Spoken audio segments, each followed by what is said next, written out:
સંગ કરો તો હંમેશા મરદ નો કરવો, કોઈ રોકની વેલમાં બેહવું નહીં.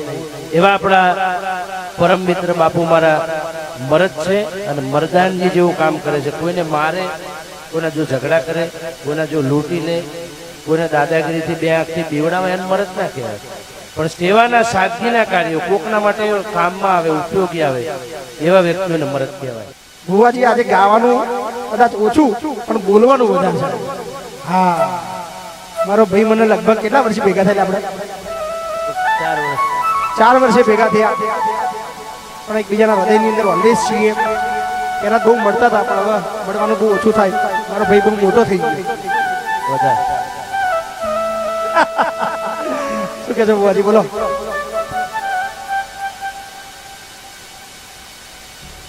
હા, બધા ઠરી જમ ગયા છો, બોલો તો ખરા, થોડો હોકારો ખબર પડે મને. મોજમાં છો ને બધા? દીકરીઓ જ બોલો છે, આ બધા મારા જે ભાઈઓ તો બોલતા જ નહીં. તમે બધા આનંદમાં છો બધા? વધારે આમ તો અમે બે ભાઈઓ, અમારી મિત્રતા કેવી રીતે છે થોડું કેવું જાહેર ઉપર હા નહીં કે એવી અમારી મિત્રતા. આજે 4 વર્ષ થયા મહિપાલસિંહ બાપુને મારે મહિપતજીને. અમે અવારનવાર ટેલિફોનિક ચર્ચા થાય, વાતો થાય. એ પછી ધીમે ધીમે મેં જોયું કે ભાઈએ જે પ્રમાણે આ બધી રચના કરી, શૂન્યમાંથી સર્જન કર્યું. અને મને એક વસ્તુની ચોક્કસ ખબર છે કે જ્યારે કોઈ પણ સારું કાર્ય કરવા જતા હોય ત્યારે હજારો હાથ વાળો તમારા હંગાતો, એમાં તમને સફળતા મળે મળે મળે. પણ કાર્ય સેવાનું હોય, સતનું હોય, સાદગીનું હોય, એ પ્રમાણે રાત દિવસ પોતાના સંઘર્ષ માટે. એવું નહીં કે ખાલી વૃદ્ધાશ્રમ કે આ સમૂહ લગ્ન કરાયા કે ફાઉન્ડેશન ચાલે, એ નહીં. પણ નોકરિયાત વર્ગ હોય, નાનો માણસ હોય, એના માટે પણ લડતો લડી છે મારા ભાઈએ. અને જે આપણે બધા, તમે બધા, હું બધા, આપણે સોશિયલ મીડિયામાં તો જોઈએ જ છે. પરંતુ જ્યારે કોઈ નાનો માણસ, નોકરિયાત માણસ ધરણા ઉપર ઉતરી જાય, ઉપવાસ ઉપર ઉતરી જાય, એને તો કદાચ એને નોકરીનો પગારના વધારા માટે કદાચ એ લડત લડતો હોય. પણ આ વ્યક્તિને તો શું, આ તો નિસ્વાર્થ છે ને. તો નિસ્વાર્થ બેહીને એ ઉપવાસ ઉપર બેસી જાય તો આપણા બાપુ પણ ઉપવાસમાં બેસી જાય ને એમના માટે લડત લડે છે. એટલે આમ તો દુનિયા આખી વખાણ કરે છે, હું કરું એમાં કોઈ નવાઈની વાત નહીં. અને આપણે ગમે એટલા વખાણ ભાઈઓ માટે કરીએ ઓછા પડે. પણ પ્રોત્સાહન જીવનમાં હંમેશા એવા વ્યક્તિને આપવું કે જે નિસ્વાર્થે કામ કરતા હોય. આ દેશના, આ રાજ્યના વંચિત, શોષિત, પીડિત જે લોકો છે, જે લોકોને જરૂરિયાત છે, કરોડપતિ છે એમને તો બધા આપવાના છે, એમાં કોઈ નવાઈની વાત નથી. અને સારી જગ્યાએ તો બધા સેલિબ્રિટી જવાના, સારી જગ્યાએ બધા લોકો જવાના. અમને રાતના પ્રોગ્રામના લોકો 5-5 લાખ રૂપિયા આવે છે, તમે જઈએ, કારણ કે પૈસા મળવાના છે, રોજી રોટી ગુજરાન ચાલવાનું. આપણા કચ્છના કોયલ એવા કોકિલકંઠી મીરાબેન આહિર પધારી રહ્યા છે. વધારે મહિપાલસિંહ ફાઉન્ડેશન એમનું સ્વાગત કરે છે. આવો બેન. વધારે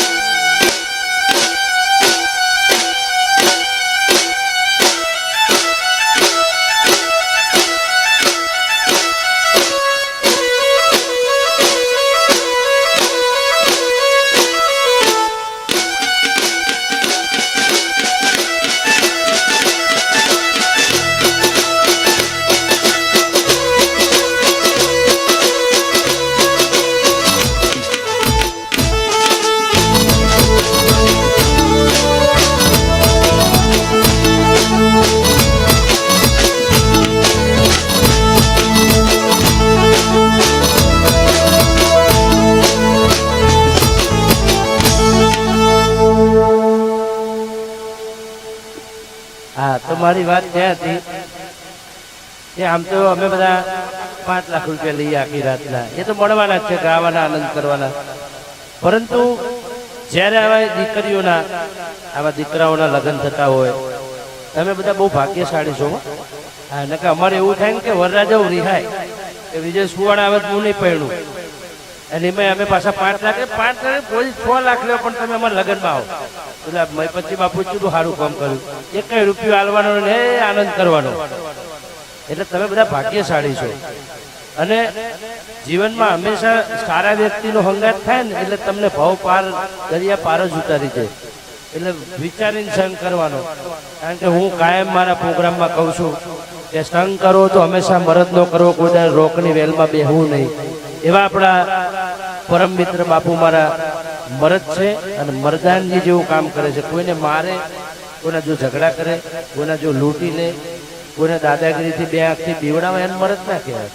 પણ સેવાના સાદગીના કાર્યો કોકના માટે કામમાં આવે, ઉપયોગી આવે એવા વ્યક્તિઓને મરદ કહેવાય. સાચું છે ને? વાહ બુવાજી વાહ. એટલા માટે બાબુ આટલું જ બોલતા આવડે છે. આગળ પછી તમારી તાકાત બતાવો, જે તાકાત છે તમારી.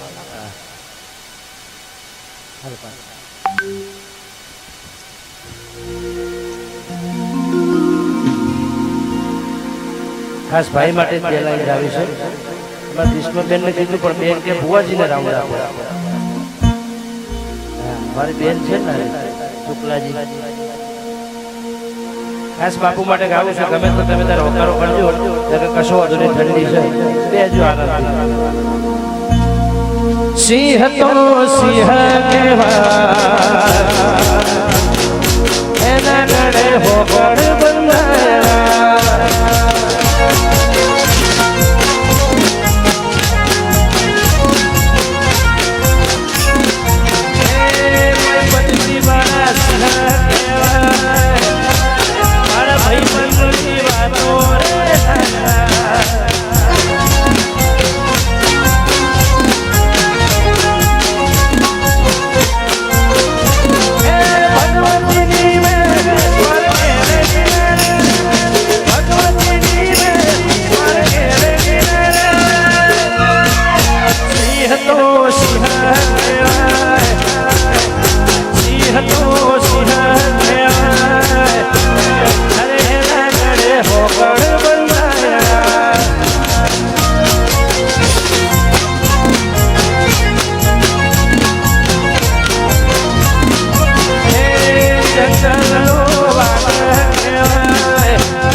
અત્યારે કહું છું કે ઘણી બધી વખત શું થતું હોય, કોઈ વ્યક્તિ કાર્ય આરંભ કરતું હોય એના પાછળ વિઝન હોય.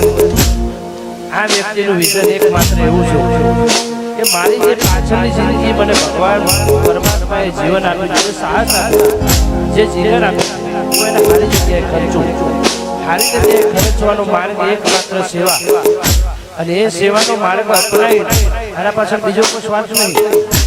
ભાઈ પછી ચૂંટણી લડવી હોય હવે ટિકિટ મળી જાય. કદાચ કોઈ જગ્યાએ ઉભા રહ્યા તો 50,000 માણસ એમ કેમ ઊભું થઈ જાય કે ભાઈ પછી નો કયા સેવા કરે છે, આપણે દુનિયા માટે સારું કર્યું. એનું કારણ હું તમને કહું કે વિજય ભુવાડા જોડે કોઈ ફોટો પડાવશે તો ભુવાજી તરીકે પડાવશે, કલાકાર તરીકે પડાવશે. પણ જ્યારે બાપુને મળશે ને તો ગમે તેવું વ્યક્તિ છે ને તો આંખમાંથી રડવું આવી જશે, આંસુ આવી જશે. એને સાચી મુલાકાત કહેવાય. જેમ કૃષ્ણ અને સુદામા જે વખતે મળ્યા હતા, કૃષ્ણ અને સુદામા જે વખત ઘણા વર્ષો પછી મળ્યા હતા અને સુદામાની આંખમાં આંસુ આવી ગયા હતા.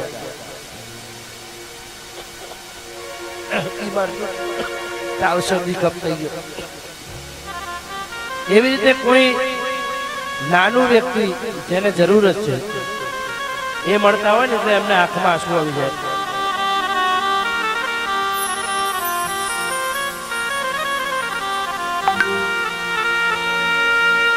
એટલે મારો કહેવાનો મતલબ એટલો જ છે કે જેને ચાહો એને દિલથી ચાહો, પણ જે આપણા કામમાં આવ્યું ને એને ચાહો, દેખાડાને નહીં.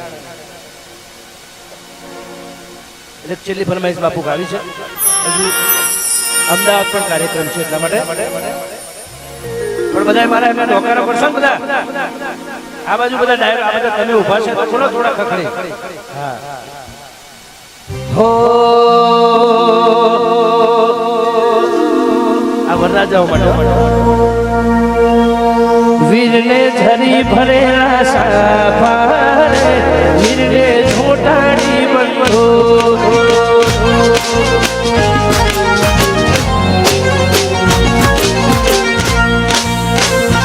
વીરને ધરી ભરેલા લાડન ધરી ભરે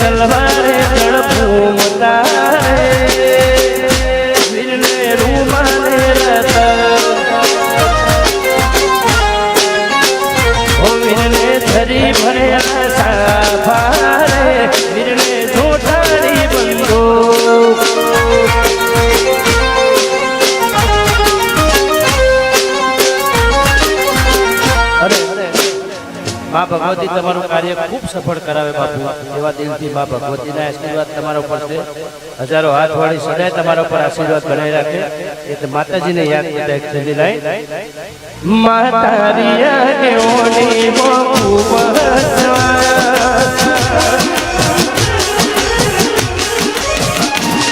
માતારિયા કેઓની ખૂબ અમે કાચ તેરા કટકા કોઈ કોહી બળા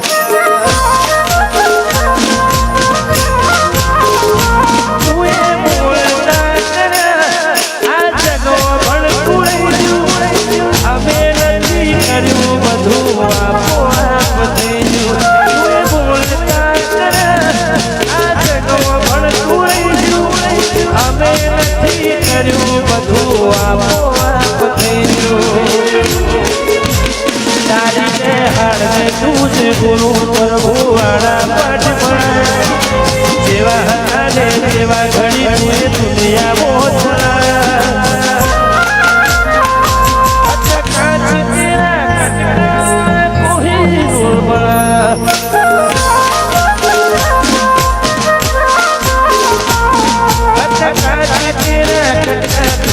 कोई